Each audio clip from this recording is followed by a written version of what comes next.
So see carefully, if you are implementing bitwise AND operator, then N1 converted into binary form all of first. So binary value of 8 is nothing but 100. 8 का binary क्या होता है 100 और 4 का होता है 100। इन दोनों के बीच में AND करो। तो AND में हमने क्या पढ़ा था बताओ। फॉल्स फॉल्स क्या होता है, जीरो को किससे रिप्रेजेंट करते हैं फॉल्स से, और वन किससे रिप्रेजेंट होता है ट्रू। तो पढ़े थे ना एंड में, अरे भूल गए। जीरो जीरो कितना होगा जीरो, जीरो जीरो कितना होगा जीरो, जीरो वन कितना होगा जीरो, और यहाँ पे वन जीरो कितना हो जाएगा, ये जीरो हो जाएगा ना लास्ट में, तो वन जीरो कितना हो जाएगा, पूरी आउटपुट कितनी हो गई, आई समझ में। तो एंड का ये नेचर है, देख रहे जीरो हो गया आउटपुट, क्यों, क्योंकि वर्किंग फ्लो ऐसा था। अब आप बताइए यदि मैं 9 करता तो आउटपुट क्या आता, यदि यहाँ पे वैल्यू 9 हो रही होती suppose, then can you guess कि what will be our output, 8 become 100 और 9 बिकम 1001। तो what is the value of AND, क्या होगा जीरो वन क्या होता है zero, zero one again zero, zero zero zero, और वन वन क्या होगा वन। तो अब आउटपुट क्या होगा 100 किसका था 8 का। तो आउटपुट क्या आने वाला है अभी फिलहाल, समझ में आया नहीं आया सबको। तो ये एंड ऐसे काम करता है उसी तरह। हाँ, इसी तरह से बीट वाई और होता है, परेशान ना हो, समझने की नीड है बस। जहां भी ये ऑपरेटर है उसको एंड की तरह ट्रीट ना करें, बीट वाइज एंड है ये, देखो bitwise or operator, this is called bitwise or operator. Bitwise operator में कैसे वर्क करता है ध्यान से देखिएगा। सपोज करिए एक्स की वैल्यू हमने लिया 9 और वाई इज इक्वल टू 4, ठीक है। यदि मैं एक्स बीट वाई और पाइप का साइन है, वाई जो है पाइप का साइन, तो आउटपुट क्या आएगा बता सकते हैं आप। देखो मैं बताता हूँ आपको, एक्स की वैल्यू हो गई 1001, ठीक है, और वाई हो गया 100। अब और करो, और क्या होता है बताओ, ट्रू और फॉल्स कितना होता था ट्रू ना, 101 हो जाएगा, zero zero zero, zero one one, और जीरो वन कितना हो जाएगा वन। तो 1101 किसका होता है 13। देखो आया समझ में या नहीं आया। तो और ऐसे काम करता है।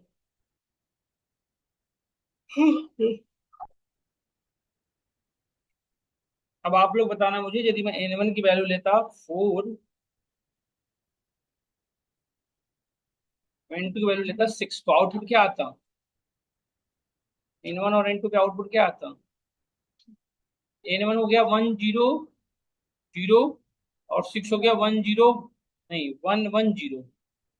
अब मुझे बताओ इन दोनों को और करेंगे तो आउटपुट क्या आ जाएगा बताओ, zero zero zero, zero one one, one one one, one one zero, किसका है 6 पे, तो आउटपुट क्या आएगा 6। डन और नॉट डन, डन और नॉट डन, ऐसे क्लियर होगा ना बिल्कुल। अब है लेफ्ट शिफ्ट ऑपरेटर,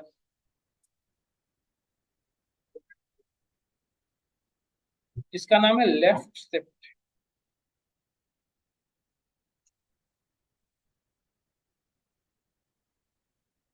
नाम जैसा है काम भी वैसा है, लेफ्ट शिफ्ट करेगा। जैसे देखिए, जैसे हमने सपोज करिए ये देखो कैसे वर्क कर रहा है, जैसे N1 की वैल्यू 8 रही है सपोज, या 9 रही है, तो N1 लेफ्ट शिफ्ट 2 करोगे ना, यदि पोजीशन क्या दिया आपने 2, तो वैल्यू ऐसे काम करता है देखो, जैसे N9 का क्या हो जाएगा 1001 होता है।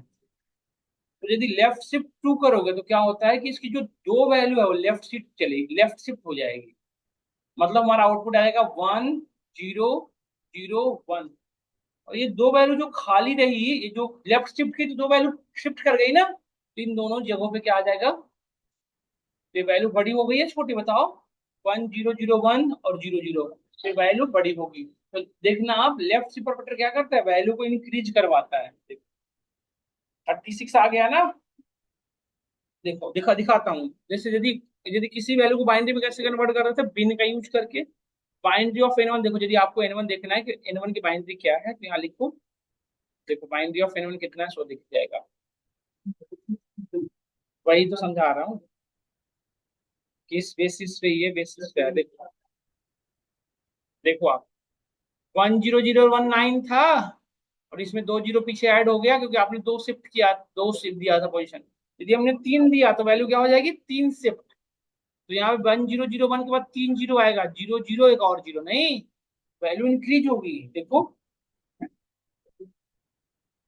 मतलब शिफ्ट करेगा तो वैल्यू बढ़ती जाएगी ना उसकी पोजिशनिंग, पीछे से लेफ्ट साइड में किसी भी वैल्यू के जीरो बढ़ेगा तो वैल्यू बढ़ेगी ना। देखो 1001 और इसके पीछे कितनी जीरो आगे ऐड हो गई, 3। नहीं, समझ में आया नहीं आया? आपको बाइनरी नहीं आता ना तो समझ नहीं आएगा, परेशान होने की बात नहीं है, ये बहुत ज्यादा इंपॉर्टेंट नहीं है। समझ में आएगा तो परफेक्ट, नहीं समझ में आएगा तो ओवरऑल गुड। बट यदि आप चाहते कि नहीं हमें समझना ही है तो एक बार आप कल की क्लास में बाइनरी कन्वर्जन थोड़ा सा घर पे पढ़ के आइए, मैं आपको परसों की क्लास में जरूर बता दूंगा। आपको बाइनरी का आइडिया ही नहीं, मैं बाइनरी बोल रहा हूँ आप समझ ही नहीं पा रहे हो कि बोल क्या रहा हूँ।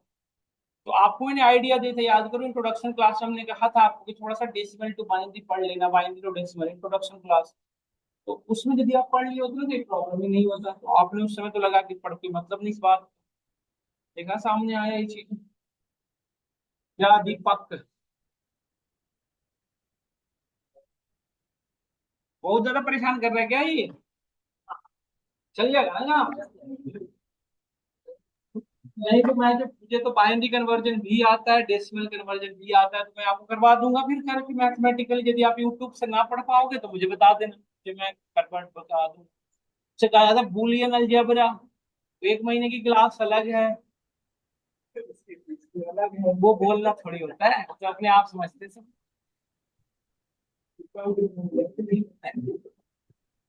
मेरा क्या है, बस बस वसुदेव कुटुंबकम, पूरा देश महा, मतलब हम यहाँ तक समझ पाए आप? देखो जैसे लेफ्ट शिफ्ट में वैल्यू लेफ्ट शिफ्ट हो रही थी, उसी तरह से एक और ऑपरेटर था राइट शिफ्ट, ऊपर में लिखा था ना मैंने, एक और ऑपरेटर था राइट शिफ्ट। ये क्या करेगा, वैल्यू को राइट शिफ्ट कर देगा।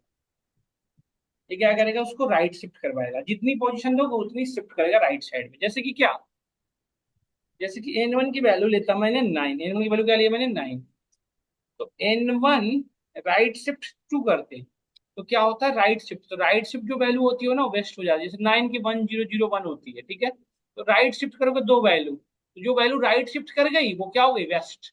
मतलब ये दोनों वैल्यू क्या हो गई, ओवरऑल वेस्ट। बचा क्या, सिर्फ 10, तो 10 का क्या होता है 2। एक चीज बताओ, यदि ये 2 शिफ्ट हुआ था तब तो ऐसे हुआ, यदि 3 शिफ्ट करते तो क्या होता है, ये तीनों चला जाता तो बचता क्या, और यदि 4 देते तो क्या होता है, सारा क्या बचा क्या। तो राइट शिफ्ट ऑपरेटर क्या करता है, वैल्यू को डिक्रीज कराता है और लेफ्ट शिफ्ट वैल्यू को इंक्रीज कराता है।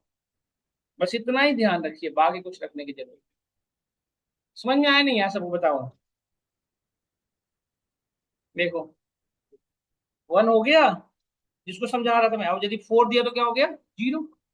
क्या आया नहीं आया, समझ में आ गया? इससे बहुत इजी ऑपरेटर आगे पढ़ने वाले हैं, इसको समझ में आ गया तो मूव नेक्स्ट। बस इतना याद रख, मेंबरशिप ऑपरेटर।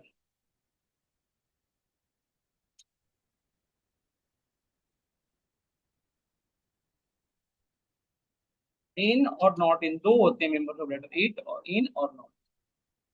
ये थोड़ा इंपॉर्टेंट है, सच में इंपॉर्टेंट है, इसको थोड़ा समझिएगा ध्यान से। ये सिंगल एक ऑपरेटर ऐसा है जो सीक्वेंस के अंदर जाकर वैल्यू को एक्सेस करने में हेल्प करता है, एक सिंगल ऑपरेटर जिसके अंदर एबिलिटी है कि सीक्वेंस के अंदर के एलिमेंट को फाइंड आउट कर पाता है। सीक्वेंस करने का सेंस क्या है मेरा, सीक्वेंस डेटा टाइप पढ़ा था ना हमने, सीक्वेंस डेटा टाइप पढ़ा था, सीक्वेंस डेटा टाइप कितने थे, कौन कौन से थे बेटा बताओ, स्ट्रिंग, राइट एरे, ये 5, ये 6 जो आपने सुना, इन 6 में एक सिंगल ही ऑपरेटर है जिसके थ्रू एलिमेंट एक्सेस कर पाओगे आप। तो जैसे कि देखो हमने लिखा N1 इज इक्वल टू, जैसे इसमें अब मैं आपसे कहूं कि 77 इस एग्जिस्ट करता है या नहीं, जैसे 77 इस पर्टिकुलर लिस्ट के अंदर एग्जिस्ट करता है कि नहीं। तो यदि एक चीज बताओ, यदि मैं यहाँ पे कहूँ कि रुद्र इस क्लास में है या नहीं, यदि किसी पर्सन को इस क्लास का एक्सेस नहीं होगा तो क्या उसे आइडिया होगा कि रुद्र है या नहीं, ये चीज वो बता ही नहीं पाएगा कभी। यदि किसी बच्चे के बारे में यहाँ से पूछा जाए, बात नहीं करिए पीछे, यदि मैं आपसे क्वेश्चन करूं कि यहाँ पे किसी बच्चे के बारे में तुम अवेलेबल है या नहीं, वो कैसे फाइंड आउट होगा? यदि वो एग्जिस्ट, यदि कोई यहाँ पे by by the help of camera या by the help of physically, यदि वो खुद से ये चीजें नहीं देख पाए, तो क्या उसको किसी भी तरीके से आइडिया लग पाएगा कि बच्चा क्लास में है या नहीं? बताओ। तो इन ऑपरेटर ये चीज कर पाएगा। देखो हमने लिखा 77 इन N1। तो यदि 77 N1 के अंदर होगा, N1 मतलब वो जो लिस्ट सामने दिख रही है वो, N1 यदि इसके अंदर होगा तो क्या रिटर्न करेगा? ट्रू। यदि N1 77 उस सीक्वेंस के अंदर नहीं होगा तो क्या रिटर्न करेगा? देखिए, अब है ना, अब 77 है तो, और देखो जैसे कि 99 नहीं है, तो 99 नहीं है तो क्या लिखेंगे यहाँ पे? 99 इन N1 तो क्या लिख रहा है कि 99 है ही नहीं अवेलेबल। क्या हम बात समझ पा रहे हैं? और इवन इसमें ही नहीं, हर एक सीक्वेंस, जैसे देखो एक और एग्जांपल करवाता हूँ।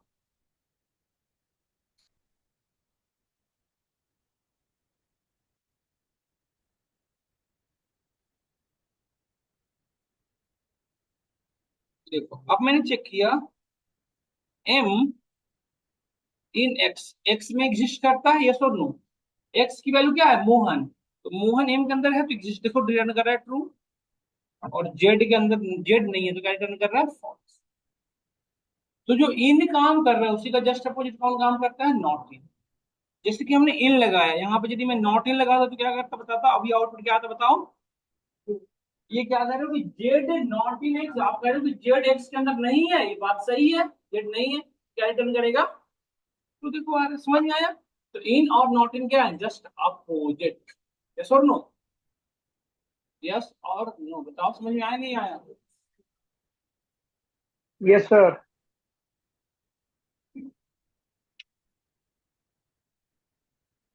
एक क्वेश्चन है, बट हंसता क्यों हो सब? एक क्वेश्चन है।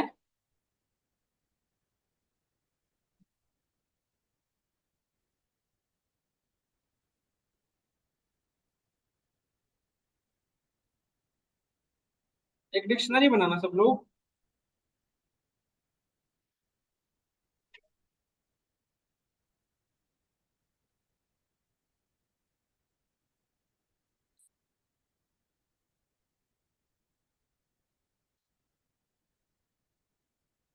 यहाँ पे सभी चीजें यूज होगी, याद रखिएगा। तो मैं अभी सारी चीजें यूज करने वाला हूँ। जो भी आप डे टू डे पढ़े थे ना, वो सारा ही यूज होगा अभी जस्ट। जो पढ़ के नहीं आए होंगे उनके लिए थोड़ी दिक्कत होगी। अब मैं आपसे ये क्वेश्चन करूं कि मेरा क्वेश्चन ये था कि मैं ये ढूंढना चाहता हूँ कि मोहन, ये इसमें से ये ढूंढना है कि मोहन अवेलेबल है या नहीं, ये ढूंढना है मुझे। डिक्शनरी के अंदर चेक करना है कि राम एग्जिस्ट करता है या नहीं। कैसे चेक करोगे बताओ? I want to check Ram is available in this dictionary or not. कैसे ढूंढोगे? तो सोचो, अपनी माइंड को पूरी तरह से यूज करो। डिक्शनरी के अंदर है, डिक्शनरी के अंदर इंडेक्स का कौन क्या करेगा? ये लिस्ट में कैसे कन्वर्ट हो जाएगा? डिक्शनरी है ये, कैसे होगा? कैसे बात करते हैं? हमने दो पढ़ा था, डॉट टी और डॉट वैल्यू। भूल गए आप शायद? डॉट टी में क्या होता था? पढ़ रहे हो कि मतलब ये थोड़ा सा समझा तुम्हारे किसी पढ़ रहा है?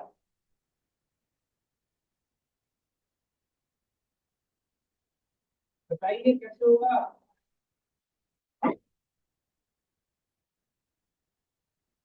आप ही लोग बताएं क्या कैसे होगा।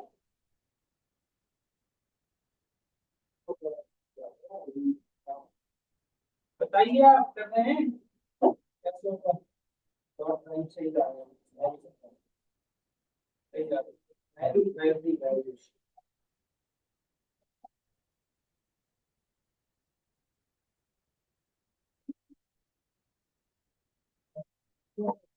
आप इस लंबे का बनाओ।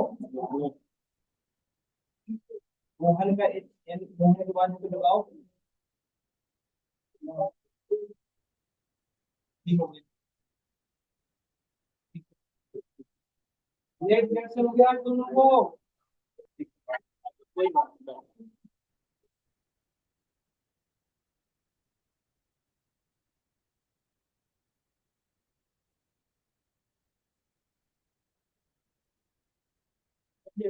कर लिया, बता रहा है ट्रू।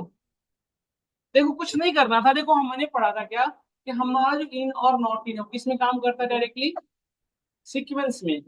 तो हमें बताओ, हमें क्या करना है, इसकी वैल्यूज की ढूंढने की बात कर रहा हूँ ना मैं, कि राम अवेलेबल है कि नहीं। तो यदि मैं देखो EMP1 डॉट वैल्यूज कर दूं, तो क्या ये वैल्यूज लिस्ट के फॉर्म में आउटपुट नहीं आ रहा है, देखो लिस्ट के फॉर्म में आ गया। अब इसमें से ढूंढो तो सीधा लगा दो कि Ram, Ram in this one, यदि राम होंगे तो रिटर्न करेगा ट्रू, यदि नहीं होंगे तो फिर रिटर्न करेगा फॉल्स। देखो राम एक्चुअली में नहीं थे इस वैल्यू में, है या नहीं, तो आ रहा है फॉल्स। और यदि मैं मोहन लिखता तो क्या रिटर्न करता,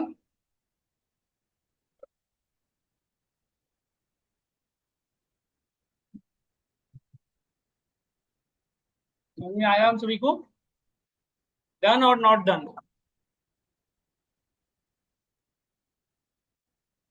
इस तरह से। और एक्चुअली बताओ, यदि मैं डायरेक्टली 1011 पे लगाऊं कि 1011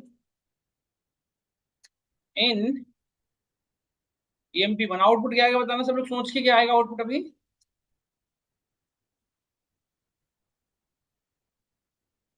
क्या रिटर्न करेगा ट्रू, क्योंकि डिक्शनरी में डायरेक्टली की तो एक्सेस होता है ना, हम पढ़ते हैं ना,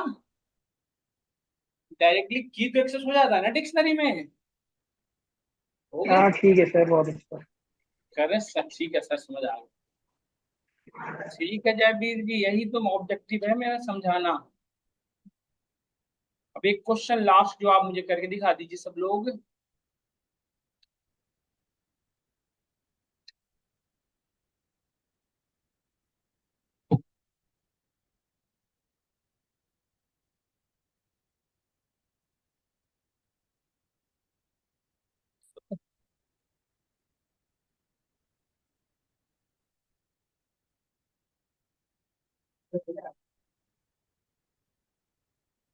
क्या,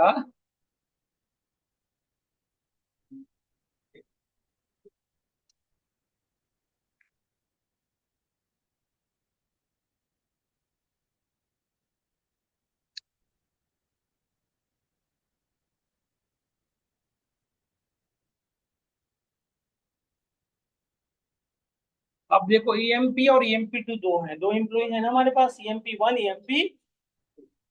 अब एक क्वेश्चन सिंगल है जो आप मुझे करके दिखा दो। मुझे एम्प्लॉय, हमें वो दोनों एलिमेंट एक्सेस करने हैं, सॉरी सॉरी, क्वेश्चन थोड़े से गड़बड़ बन गए।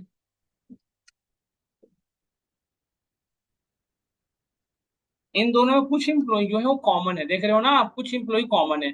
तो मुझे वो एलिमेंट, वो सिर्फ एक्सेस करने हैं जो दोनों में नहीं है, मतलब दोनों के कॉमन वाले नहीं एक्सेस करने हैं। बताओ कैसे करेंगे, मतलब वो सारे एलिमेंट एक्सेस करने हैं जो दोनों में कॉमन नहीं है। मतलब ऐसा होता है ना कि दोनों में है वो नहीं चाहिए, दोनों में नहीं है वो चाहिए। मतलब ऐसे वो सारे एक्सेस कर दो जो दोनों में एक में है, किसी में ऐसा नहीं कि दोनों में है। फिर कैसे करोगे, एक क्वेश्चन घर से करके आएंगे आप, दे दो घर के लिए। ना ना ना, बता दिए तो आप सोचना बंद कर देंगे, और यदि आपने सोचना बंद कर दिया फिर तो सर आई समझ रिजल्ट लो। की वैल्यू पेयर दोनों होना चाहिए। हाँ जी बेटा, दोनों चाहिए, पूरी बिल्कुल सही सोच रहे हो, मतलब आप कर पाओगे इसका मतलब, वेरी गुड। हमें जो आउटपुट चाहिए इन दोनों में से वो और will only using which one, but dictionary में। वेरी गुड बेटा, करना ट्राई करना, वेरी गुड। जो लोग इतनी चीजों को कोरिलेट कर पा रहे हो वो कर पाओगे, मुझे सिर्फ ये आउटपुट चाहिए, देखो मोहन दोनों में नहीं है तो मोहन आउटपुट नहीं चाहिए हमें, जो दोनों में है, नहीं है वो चाहिए, जैसे सोहन श्याम रोहन, श्याम शाम जॉन और अस्मित, ये सारे हमारे रिजल्ट बनने, जो दोनों में है वो नहीं बनने चाहिए। और दूसरा ये करना एक बार कि जो दोनों में है वो एक्सेस हो सके। एक क्वेश्चन और करना है, जो दोनों में है वो एक्सेस करना है, एक बार करिएगा ये क्वेश्चन, जो दोनों में कॉमन है वो वाले एक्सेस करनी है, दो करिएगा, एक तो करना है कि जो दोनों में नहीं है वो एक्सेस करनी है, एक करनी है जो दोनों में है वो सिर्फ चाहिए। हाँ, करिएगा ट्राई, डिफरेंस तक समझ पा रहे हो मतलब कर पाओगे, कोशिश करना घर पे करने के लिए। Now we need to move on another one. That one is called identity. Identity.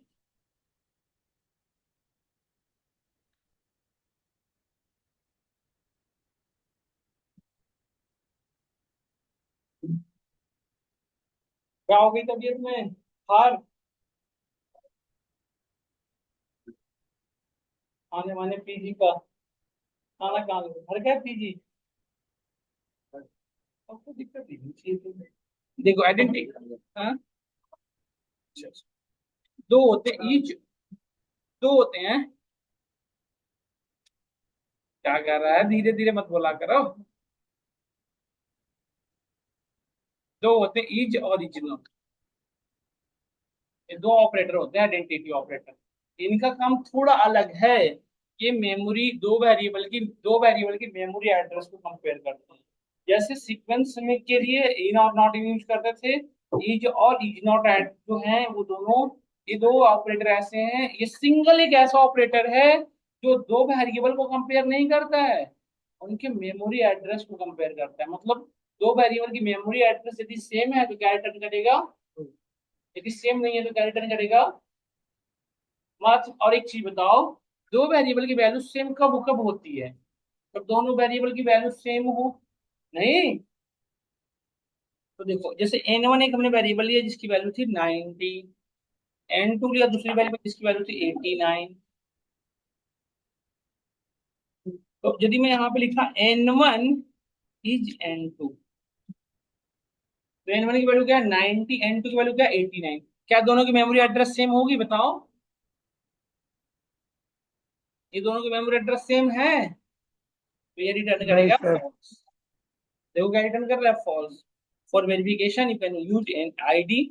Memory address कैसे चेक करते थे? आईडी फंक्शन से याद करो। देखो दोनों की मेमोरी एड्रेस अलग अलग है, तो क्या रिटर्न कर रहा है, फॉल्स। बट अनफॉर्चुनेटली हमारी n1 और n2 की वैल्यू, देखो n3 की वैल्यू को हमने भी रख लिया 90। तो दोनों की मेमोरी एड्रेस सब सेम हो गई। अब एन वन भी 90 और n3 भी 90, दोनों 90 90 हो गए नहीं हो गए? देखो, तो अब यदि मैं n1 इज n3 करूँ तो क्या आएगा आउटपुट? अब ट्रू आएगा ना, क्योंकि दोनों की मेमोरी एड्रेस क्या है। समझ गए नहीं समझ गए? और एक चीज बताओ, पीछे बैठे लोग n1 इज नॉट n3 करते तो क्या आउटपुट आता? तो जो काम इज ट्रू करता है उसी को n3 नॉट क्या करता है, फॉल्स। इतनी बातें सबको क्लियर हो रही है? सबको समझ आ रहा है? रितेश आ रहा नहीं आ रहा? Yes sir. जी जी।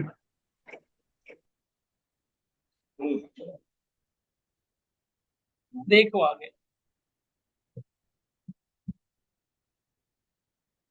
df1 एक वेरिएबल है, हैं? ये हमने आपको पढ़ाया था, उसी से क्वेश्चन कर रहा हूँ। ये जो लोग पढ़े होंगे ना वो पता चल जाएगा मुझे भी, और तो नहीं पढ़ क्या वो तो पता चलना ही था। अब मुझे ये बता दो बस इतनी सी बात, कि df1 इज df2 करूँ तो आउटपुट क्या आएगा, और df1 इज df2 कर रहे हैं तो आउटपुट ये आ रहा है, और df1 इज df3 कर रहे हैं तो आउटपुट ये, ऐसा क्यों हो रहा है? देखो, जबकि जबकि मैं आपको फॉर काइंड इंफॉर्मेशन बता दूं कि df1 df2 और df3 तीनों की वैल्यू क्या है, तो फिर ये समस्या ऐसी क्यों आ गई? हमने अभी तक तो जो पढ़ा था उसमें ये था कि यदि किसी वेरिएबल की वैल्यू सेम है तो उनकी मेमोरी एड्रेस सेम होती थी। ये तीनों वेरिएबल की वैल्यू सेम है, फिर ये ट्रू फॉल्स का ड्रामा कैसे? Very good. बाकी लोग, हाँ? बस आप कॉपी पेस्ट करो जसप्रीत, लॉजिक मत समझो बस। पूरी रामायण की कॉपी कर लो, रामायण अमल नाम किया साथ में डाल।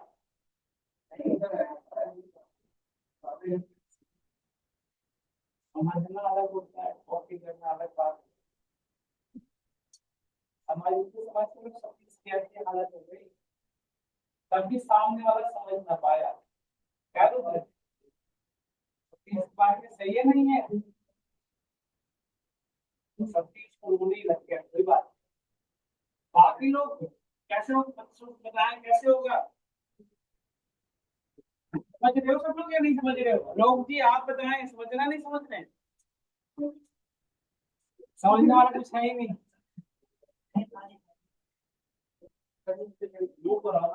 हाँ? लुक पढ़ना है। लुक इसके बिना ही समझ में आएगा, इसके बिना लुक ऊपर ऊपर जाएगा। इनकी ना मेमोरी एड्रेस में डिफरेंस है एक्चुअली। देखो जब आपने पढ़ा था ना कि जब कॉपी एंड क्लोनिंग में डिफरेंस होता है, जब आप कॉपी करते हो तो मेमोरी एड्रेस सेम होता है, जब आप क्लोनिंग करते हो तो मेमोरी एड्रेस डिफरेंट हो जाता है। तो जिसकी मेमोरी एड्रेस डिफरेंट, ये मैं आपको प्रूफ किया इसलिए कि आपके माइंड में ऐसे आ रहा होगा कि दो वैल्यू तो सेम ही थी, तो इसका तब ये मतलब ये वैल्यू को कंपेयर कर रहा है एक्चुअली। नहीं, देखो दोनों वेरिएबल की मेमोरी एड्रेस सेम थी ना, यहाँ पे कॉपी हो रहा था, यहाँ पे क्या ये दोनों क्या कर रहे हैं, कॉपी, यहाँ पे क्या हो रहा है, क्लोनिंग। तो कॉपी में मेमोरी एड्रेस सेम था, तो डीएफ और डीएफ टू की मेमोरी एड्रेस सेम थी, डीएफ थ्री की अलग है। देखो डीएफ वन और डीएफ टू की सेम दिख रही है ना, देखो, और डीएफ थ्री का अलग, इसीलिए जबकि वैल्यू सेम है स्टिल मेमोरी एड्रेस डिफरेंट है, तो DF one is DF two करोगे क्या रिटर्न कर रहा है, फॉल्स। और DF one is DF three कर रहे तो क्या रिटर्न कर रहा है, sorry DF one is DF two करे तो true, DF one is DF three कर रहे हो तो फॉल्स। समझ गया? ये क्या बताता है, बेसिकली मेमोरी एड्रेस को कंपेयर करता है कि दोनों मेमोरी दोनों वेरिएबल सेम प्लेस पे है या अनदर प्लेस पे। यदि सेम प्लेस पे होता तो क्या रिटर्न करेगा, ट्रू। यदि अनदर प्लेस पे होता तो क्या रिटर्न करेगा। यही है ऑपरेटर, यहाँ पे हमारा कंप्लीट हुआ ऑपरेटर। हम में से कोई क्वेश्चन और हो तो देखो बताओ, ये सारे ऑपरेटर कंप्लीट। माइनस ऑपरेटर तो समझ में आ रहा होगा ना, यूनरी माइनस। यूनरी माइनस का क्या यूज है, प्लस था माइनस में कर दिया कन्वर्ट। जैसे देखो x इज इक्वल टू 20 था और इसको निगेट करना है तो माइनस यू एक्स, तो देखो ये होगी नहीं, और x की वैल्यू -20 रही होती और -x की होते तो प्लस में हो जाता नहीं। तो यही था ऑपरेटर, टॉपिक कंप्लीट हुआ। अब हम स्टार्ट करेंगे इनपुट आउटपुट फंक्शन, जो कल की क्लास में करेंगे। मतलब कल गांधी जयंती के शुभ अवसर पे कल की क्लासेस सस्पेंडेड है, मतलब पोस्टपोन्ड है from 3 October we will again continue. कल गांधी जयंती के लिए कल की क्लास हमारी नहीं है, ठीक है। हमारी क्लास मंडे को ट्यू अब होगी, जो नेक्स्ट क्लास होगी कब होगी, वेडनेसडे को। वेडनेसडे को सभी लोग आए, और वेडनेसडे को सबसे अच्छा टॉपिक पढ़ोगे आप। वेडनेसडे को कोई ऐसे मत करना कि आज छुट्टी है घर चले जाते हैं, सैटरडे संडे आराम से सो के आएंगे ट्यूजडे को। मैं ट्यूजडे को बता दूं आपको, ट्यूजडे के बाद जो वेडनेसडे थर्सडे को जो क्लास होगी उसमें बहुत इंपॉर्टेंट टॉपिक डिस्कस हो जाएगी, इनपुट आउटपुट फंक्शन। और वो छूट गया ना तो आगे छूट बहुत चीजें छूट जाएगी। इसलिए प्लीज आप लोग कोई भी जो होंगे आपके सगे संबंधी किसी को भी ये सलाह मत दें कि घर पे चले जाओ अगले ट्यूजडे से क्लास शुरू होगी, बिल्कुल ऐसा नहीं है। क्योंकि देखो दिक्कत हमारे साथ नहीं है, हम आपके साथ ऐसा नहीं करना चाहते, ऐसा ऐसा है नहीं, ऐसा नहीं है कि मैं आपके साथ ऐसा क्या चाहता हूँ कि आप नहीं और मैं परेशान करूँ। दिक्कत है कि बैच की टाइमिंग फिक्स होती है, मुझे एक मंथ में बैच कंप्लीट कराने होते हैं। तो यदि मैं बैच को डिले करता जाऊंगा, ऑलरेडी मैं स्लो चल रहा हूँ और चीजें डिस्कस ज्यादा करना पड़ता है मुझे, तो बैच वो टाइम से थोड़ा ज्यादा डिले मेरा चल जाता है, 1 वीक 2 वीक चलता है ज्यादा डिले। अब उससे भी ज्यादा डिले कोई एक्सेप्ट नहीं करेगा ना मैनेजमेंट। यदि मैं क्लास में टॉपिक डिस्कस ना करूंगा तो दिक्कत है, इसलिए मैं आपको परेशान नहीं करना चाहता कि आपको आप छुट्टी पर मैं पढ़ा दूं, ऐसा नहीं है। बट दिक्कत मेरे साथ है कि मुझे टॉपिक डिस्कस करने ही होंगे क्योंकि मुझे आगे बढ़ना पड़ेगा। मैं मंडे को बहुत सारे कम बच्चे थे, इसलिए मैं कल की क्लास में बहुत कम डिस्कस किया, नहीं तो कल ही ऑपरेटर खत्म कर देता और आज इनपुट आउटपुट फंक्शन पढ़ाता। बट स्टिल आप लोग नहीं थे तो मैंने सोचा चलो कोई नहीं। बट ऐसा ट्रस्ट को मत करना कि आप क्लास नहीं आना, तो आना है, ठीक है। ये फाइल में भेज देता हूँ, क्लास ओवर करता हूँ फ्रॉम टू। सर सर अब सुन रहा हूँ, आगे तो बोलिए। सर नए महीने का टाइम टेबल आज आ जाएगा, कल आ जाएगा? आज आ गया है, भेज देंगे आपको। सर कैसे मिलेगा? मेरे को आना पड़ेगा वहाँ पे? अभी डाल दो हाँ मंडे। आना पड़ेगा सर, व्हाट्सएप पे अटेंडेंस ले लीजिए। ठीक है। ठीक है सर। ओके देन मैं क्लास ओवर कर रहा हूँ, from tomorrow we will continue. Thank you for today class.